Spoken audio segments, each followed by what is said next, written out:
मंदिर से मिलने वाला प्रसाद, चुनरी, फूल माला और तुलसी पत्र जैसी वस्तुएं मात्र एक सामान्य चीज नहीं होती, बल्कि इनमें भगवान की ऊर्जा और आशीर्वाद समाहित होता है।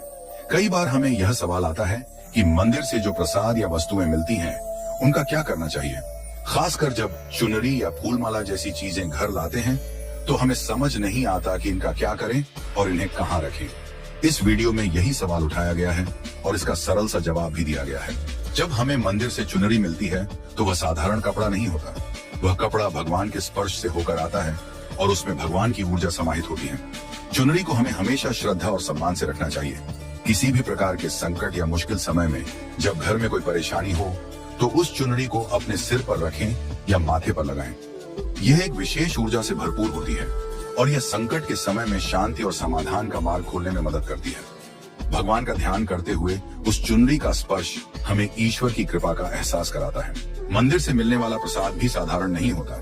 यह भगवान को भोग के रूप में अर्पित किया जाता है और इस प्रसाद में भी भगवान की ऊर्जा समाहित होती है। जब हम प्रसाद ग्रहण करते हैं तो यह न केवल शारीरिक रूप से हमें तृप्त करता है, बल्कि हमारी आत्मा को भी शांति और संतोष प्रदान करता है।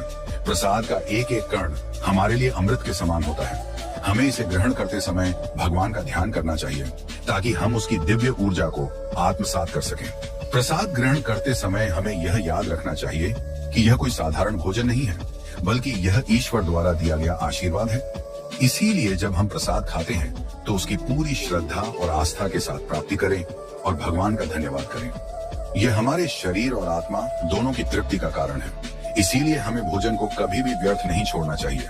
कभी कभी हमें मंदिर से प्रसाद की अधिक मात्रा मिल जाती है और हम उसे घर लाकर जमा कर लेते हैं, लेकिन यह ध्यान रखना जरूरी है कि प्रसाद को समय रहते ग्रहण करना चाहिए ताकि वह खराब न हो जाए।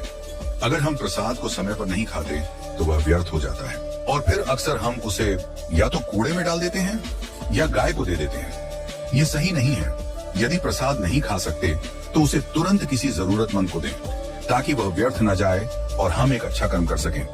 हमारे लिए यह आवश्यक है कि जब भी हमें कोई चीज मिलती है तो उसे साझा करें। यह नियम खासकर प्रसाद और भोजन के लिए बहुत महत्वपूर्ण है। अगर हम प्रसाद का थोड़ा हिस्सा भी दूसरों के साथ साझा करें तो हम भगवान के आशीर्वाद को और भी बढ़ा सकते हैं।